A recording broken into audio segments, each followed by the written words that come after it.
residente ng lungsod ng San Carlos City, Pangasinan, pinuri ang school-to-school-based feeding program ni Bukal Vice Ventanilla. Mga magulang nakatitipid daw at ang pangangamusta sa mga bata ikinatuwa rin.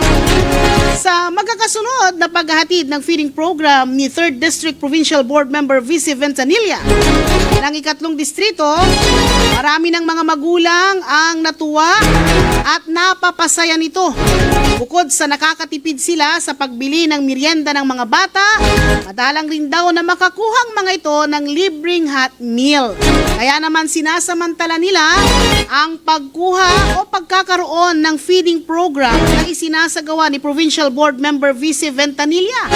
Sa kanyang magkakasunod na paghatid ng feeding program, lamang mga nakaraang araw dito sa Libas Elementary School, tinatayang hindi bababa sa 700 mga mag-aaral, bilang na dyan ang faculty, teaching and non-teaching personnel o pati mga magulang nakakuha rin ng libreng hot meal.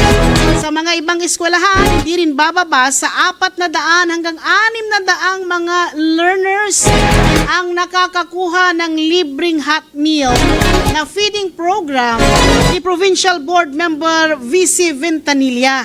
Kaya naman, marami ang mga magulang na nakakatipid sa kanilang pagbili ng merienda para sa kanilang mga anak. Inupuri nila ang programa ni Vice Ventanilla.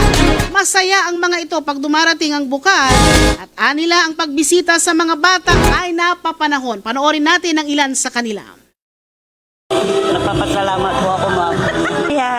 Kasi nakaka-merinda sila. Masarap ba hindi? Masarap. Malaman na malaman. May halong pagmamahal ni Vice Ventanilla.